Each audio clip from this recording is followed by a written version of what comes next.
मूल bed wetting करतंय की त्याचं मन काही सांगण्याचा प्रयत्न करतोय?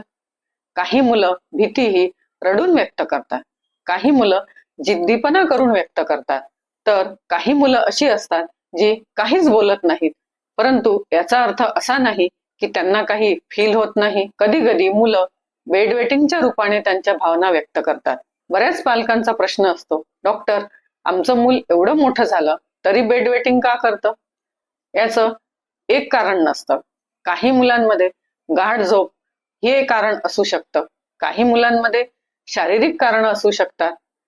परंतु काही मुलं अशी असतात ज्यांच्यामध्ये भीती, दडपण, इन्सिक्युरिटी, डॉमिनेशन, इमोशनल स्ट्रेस ही कारण असू शकतात. ही मुलं फार सेन्सिटिव्ह असतात, मनातल्या भावना ते सहज बोलून दाखवत नाहीत. होमिओपॅथीमध्ये आपण फक्त बेड वेटिंग या लक्षणांकडे पाहत नाही, तर त्या मुलाला समजून घेण्याचा प्रयत्न करतो. त्याला कशाची भीती आहे, त्याला काय त्रास होतो, तो राग कसा व्यक्त करतो, त्याच्यावर काही दडपण तर नाही ना, तसेच त्याला एकटेपणा वाटतो का? कारण होमिओपॅथीमध्ये उपचार हा फक्त लक्षणांचा नसतो, तर त्या मुलाचा केला जातो. म्हणूनच दोन मुलांना जर बेड वेटिंगचा त्रास असेल तर त्यांचं मेडिसिन हे वेगळं असू शकतं. म्हणून इथून पुढे आपलं मूल जर बेड वेटिंग करत असेल तर त्याचं मनही समजून घेण्याचा प्रयत्न करा. जेव्हा आपण मुलाला समजून घेण्याची सुरुवात करतो तेव्हाच खऱ्या अर्थाने उपचाराची सुरुवात होते. थँक्यू.